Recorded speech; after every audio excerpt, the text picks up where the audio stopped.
It's been a while since we've got any updates on the One Piece remake, so what happened to it? Well, I for one am not worried, even though I made this video a while back. In that video, I elaborated upon some of my concerns I had for the One Piece remake, such as how it's very important that they get this adaptation right, for if they don't, it would be a long while till we got another adaptation, or the fact that the head directors and the assistant directors talking about not adapting the story one-to-one and taking some creative liberties worried me that they were going to make changes that was not going to be on par with the manga and etc, etc. But now something happened that changed my opinion a tad bit, and that's because of Chainsaw Man.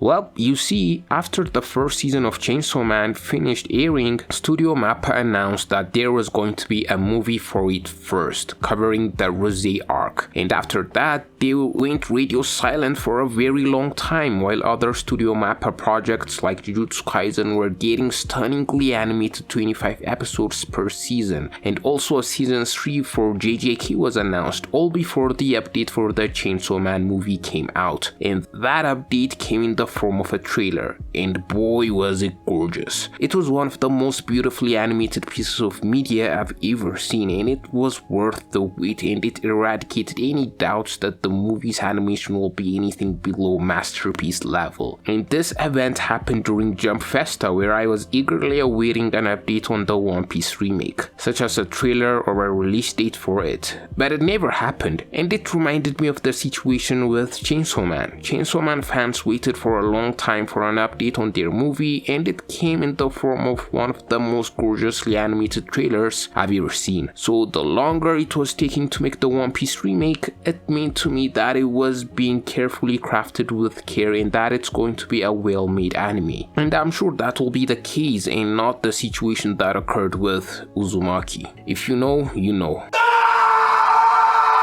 I am sure that this One Piece remake will be great because the people who are working on them, such as Masashi Koizuka, the director of the One Piece remake, animation director Ryoma Kawamura, and producer Tetsuya Nakataki, and many of the other staff members have expressed their passion and respect that they have for the story of One Piece. And those are the types of people you want working on adapting your favorite stories. People with respect towards the author of the story and also the story itself. That's one of the major reasons the One Piece live action was very successful. And also another metric we could judge and predict whether the One Piece remake will be successful or not is seeing the other projects these people such as Masashi Koizuka, Ryoma Kawamura, and Tetsuya Nakataki have worked on. And the main anime I'm going to be talking about is Moonrise. I'm going to be talking about Moonrise because it came out 8 months after the One Piece staff gave us the first look on the One Piece remake, so it's a safe way to judge and forecast on how the One Piece remake is going to be like based on their work on Moonrise. And the case with Moonrise is a tad bit curious because on one hand it is one of the most beautifully animated shows this year, so the same dudes who are doing this will also do it for the One Piece remake, so animation wise there's nothing to be worried about. Moonrise has jaw-dropping animation, choreography, OSTs, and VAs. The only thing that is left to be desired is the story. The story is not that good, so if we take Moonrise as an indicator for how the One Piece remake will turn out, everything seems to be sorted out mostly. Moonrise was an original story by Masashi Koizuka, the director of the One Piece remake, and he wrote the script for it, and Masashi Koizuka didn't have anything to go off of, which will not be the case for One Piece, which has a manga to base the story on. But like I said in my last video I made for the One Piece remake, the staff members were told by Oda to not do the remake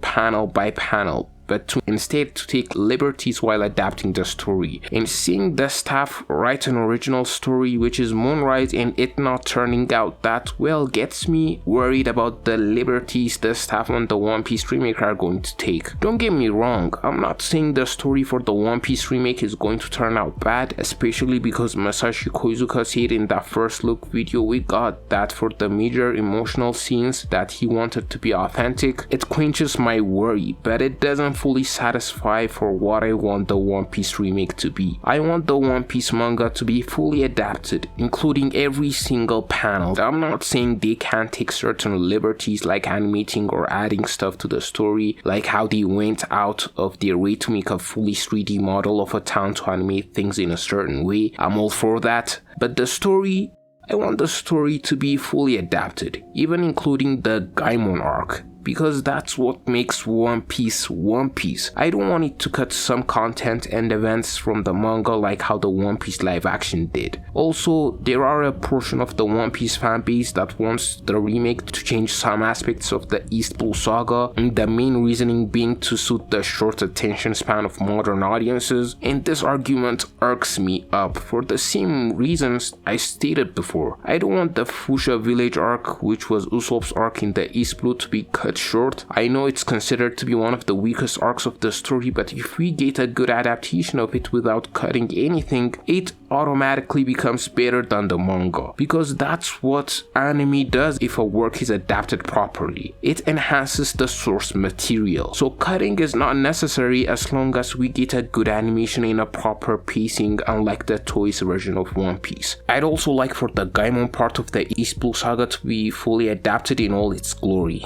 and if they can, add in some of the cover pages while they're at it. Just by doing basic stuff right, the One Piece remake could be better than the Toei One Piece, and it doesn't need the cutting and making things different to suit modern audiences in their attention span. Just a proper adaptation will do. If the One Piece remake is altered to suit those people, it will no longer be One Piece, and if it is no longer One Piece, it is less than likely to succeed. If the staff just stick to the story and adapt it, all will be well. But saying this, we don't know if the first season of the One Piece remake is going to adapt the whole of the East Blue Saga. There needs to either be a ton of episodes, like 35 episodes at least, or if the episodes are going to be less than 35, they need to be at least an hour long, because the East Blue Saga is 100 chapters long. That's a lot of content to go through, and I want all of them to be adapted in their full glory. But I fear that's not going to be the case. But the one thing that gives me hope is that it's going to be an original network animation, so the episodes are going to release in batches. In my other video I made for the One Piece remake, I stated that if it gets released at once in batches, it's going to be bad marketing because there's not going to be as many eyeballs on it. The same thing is happening to Moonrise right now. In fact, Wit Studio actually begged Netflix to promote it. That's actually insane, and I've rescinded my opinion on One Piece being released in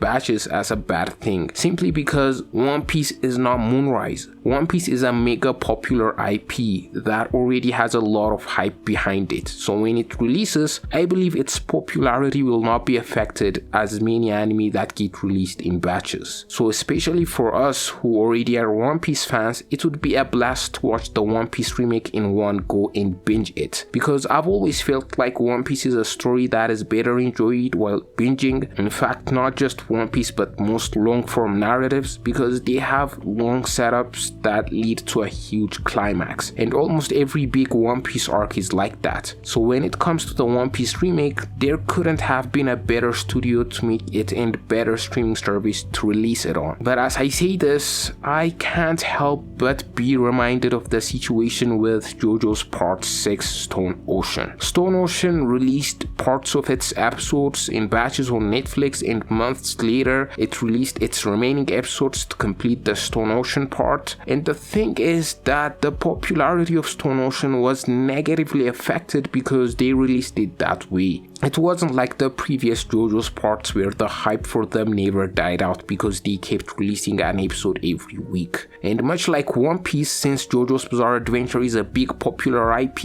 you'd think its popularity won't be negatively affected regardless of how it released. But it did. This is cause for a bit of concern, but the reason why I won't go full-blown panic mode is because of the way the One Piece live action panned out. It was released in batches and it still got popular, but but the caveat here is JoJo's Stone Ocean got parts of it released in batches with months apart, while all the episodes of the One Piece live action got released in one go. So if I had to pick, I'd obviously want Netflix to release all the episodes of One Piece Remake at once, and that would make people who are already fans such as me excited to watch it, and it would reach new viewers through word of mouth. Also, Netflix seems to be betting on One Piece really hard, with them showing the Egghead arc weekly and the live action going on, and now the remake is also happening, so they would definitely promote the heck out of it, unlike Moonrise and many other anime that gets released in batches. If you've made it this far into the video, hit that subscribe button. Also, don't forget to leave a like, and with that said, see you guys in the next one.